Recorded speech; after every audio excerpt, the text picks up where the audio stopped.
12A railway colony movie trailer అయితే release అయింది. Trailer అయితే నిజంగా చాలా బాగుంది. సస్పెన్స్ థ్రిల్లర్గా సూపర్గా ఉంది. ట్రైలర్ మొత్తం ట్విస్ట్తో, ట్రాన్స్తో అండ్ మిస్టరీగా ఉంది. మొత్తం అల్లరి నరేష్ గారు ఈ టైప్ ఆఫ్ జానర్ ఎప్పుడు చేయలేదు. డిఫరెంట్ జానర్ ట్రై చేశారు. పొలిమేర 1 అండ్ 2 మూవీ డైరెక్టర్ వచ్చేసి ఈ మూవీకి స్టోరీ లైన్ అందించారు. అండ్ ఈ మూవీలో పొలిమేర 1 అండ్ 2లో యాక్ట్ చేసిన హీరోయిన్ కామాక్షి కూడా హీరోయిన్గా యాక్ట్ చేశారు. ఈ మూవీలో సాయి కుమార్ గారు కూడా చాలా ఇంపార్టెంట్ రోల్ని ప్లే చేశారు.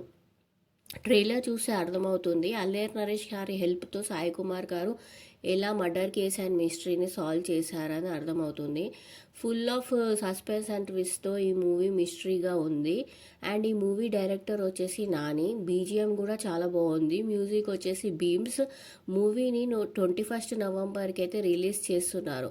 అల్లరి నరేష్ గారికి మంచి హిట్ పడాలని కోరుకుంటూ, ఈ మూవీతో తనకి మంచి సక్సెస్ రావాలని కోరుకుంటూ, ఈ మూవీలో స్టోరీ అండ్ సస్పెన్స్ గ్రిప్పింగ్గా ఉంటే మూవీ మంచి హిట్ అవుతుంది. శ్రీనివాస సిల్వర్ స్క్రీన్ బ్యానర్ పై ఈ మూవీని అయితే రిలీజ్ చేస్తున్నారు. నేను చేసిన ట్రైలర్ రివ్యూ మీకు నచ్చినట్టయితే ఈ వీడియోకి లైక్ చేయండి, ఛానల్ని సబ్స్క్రైబ్ చేయండి, మీ సపోర్ట్ ఇవ్వండి. Thank you for watching.